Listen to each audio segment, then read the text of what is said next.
Naruto is a series that I believe has gotten a little bit over-criticized over the years.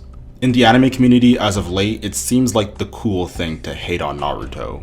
Even I'm no stranger to throwing some shade at it here and there. But believe it or not, this show was part of my childhood and one of my favorite shows growing up. So in part 1, I made it clear just how out of sync the team was, at least from an outside perspective. This point is exacerbated in this episode as Sasuke eagerly hungers another challenge. Despite the fact that towards the end of the Land of Waves arc they kind of strayed away from their goals, it's nice to see that they still remember their goals. Naruto also has a little bit of a character shift here as he's far more focused on outshining Sasuke now. Both Naruto and Sasuke were always like this to an extent, but this cooldown episode really helps bring us back to the main story, giving the characters a sort of soft reboot while also hinting at the Hunter exams. The next episode, we get some cool introductions to some other characters who will be participating in the exams. I particularly like the moment where Gaara completely shocks Sasuke.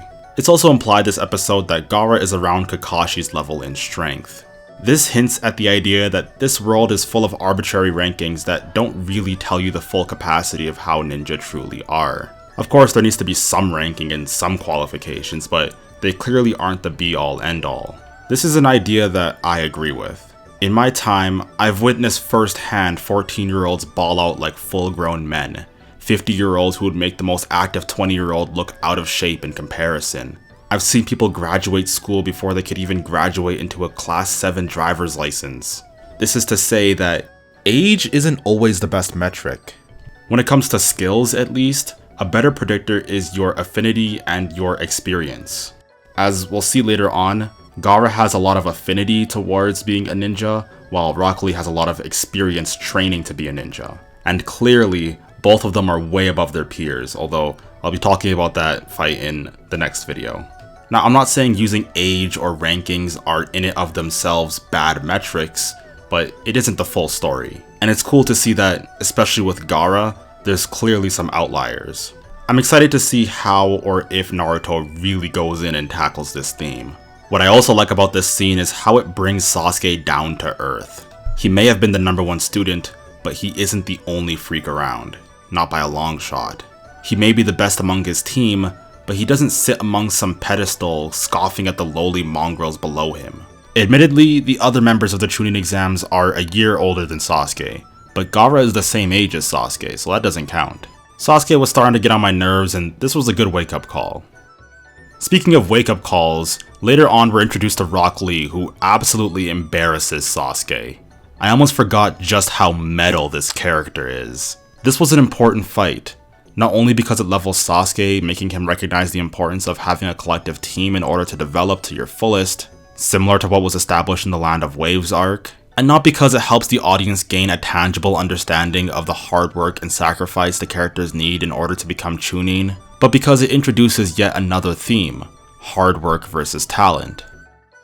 A few episodes later, the Chunin exams are underway. I'm glad to see the idea of ranks versus abilities theme being expanded on a little bit more here. Naruto calls everyone out and they give him the cold shoulder.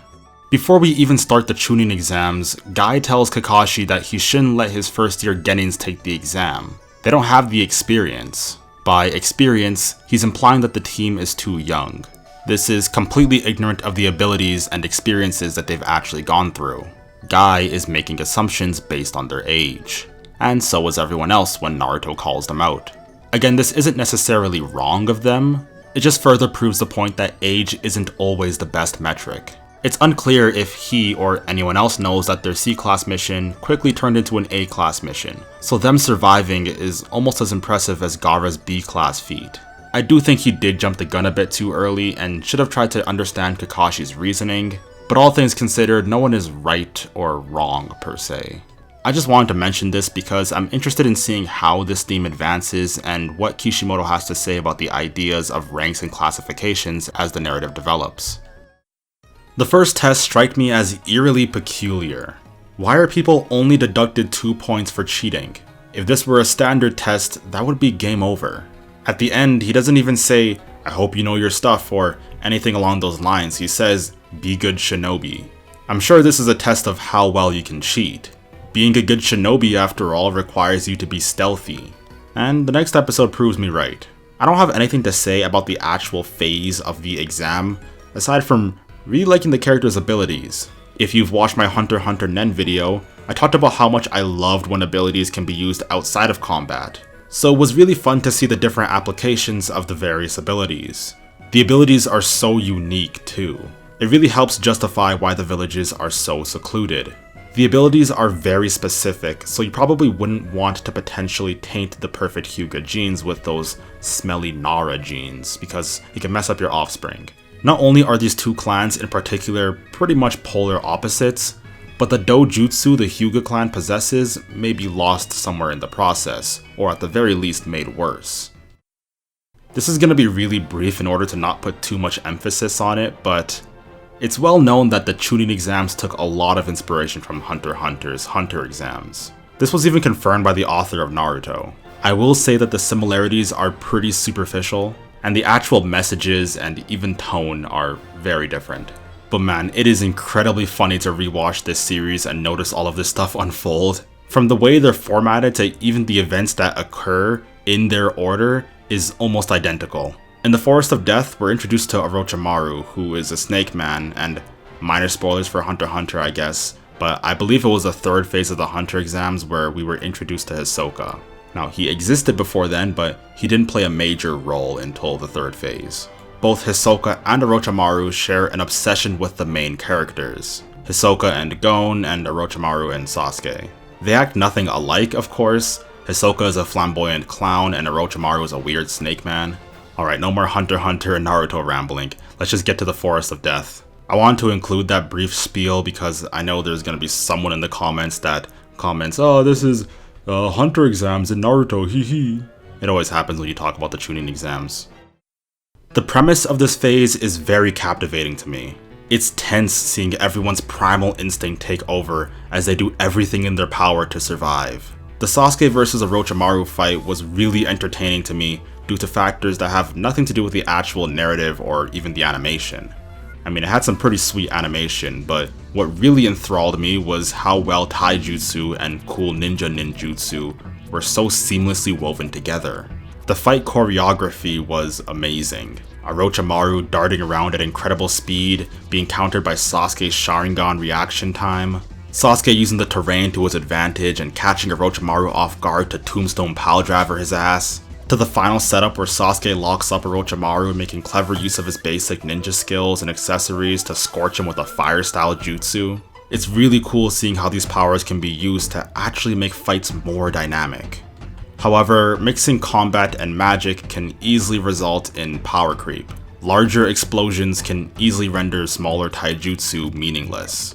The only way to really balance this is to add some sort of equivalent exchange mechanic where the risk of using large fire powers is larger.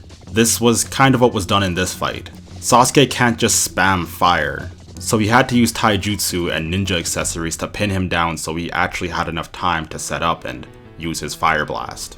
Sasuke could only use his fire jutsu because he had time to prepare. Kishimoto could also create some way to organically enhance the effectiveness of taijutsu, sort of like how One Piece added haki to make normal attacks stronger. There was a scene where Naruto and Sasuke were both knocked out and it was up to Sakura to protect them. She's still weak, but it's kind of uplifting seeing her passion and commitment to keeping them unharmed.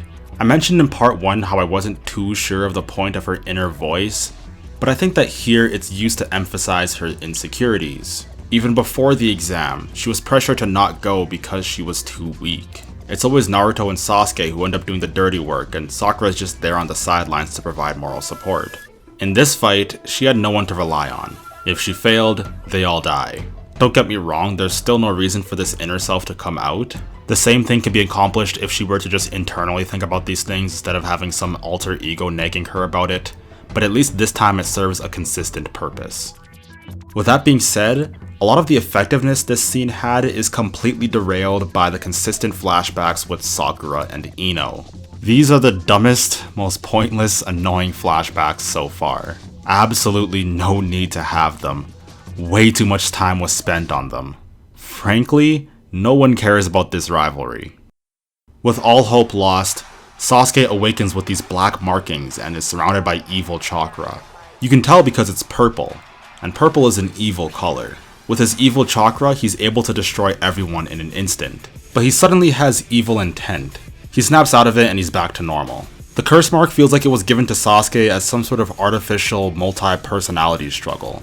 A form of shoulder angel syndrome where he has to choose between allowing the darkness to envelop him or overcome it. It's akin to Naruto and how he has to choose between giving into the nine-tailed fox and gaining maximum power.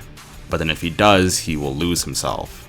It's an interesting way of handling power creep and puts character motivation behind it all. I'm not gonna lie now, this was when I started to not like Sasuke as much. In my previous video, I spoke generally pretty positively about Sasuke. Most people like him because he's cool, and he is cool. But I don't know, I found him trying to be cool really funny, so I ended up liking it. I liked him for all the wrong reasons. It was kind of an ironic appreciation. But now he's going full on emo, and it's not exactly my cup of tea. It seems like he's actually just over the top now, instead of like ironically being over the top and being kind of funny while at it. The curse mark right now feels extremely inorganic and contrived in order to make him feel extra dark. We'll see how this develops over time.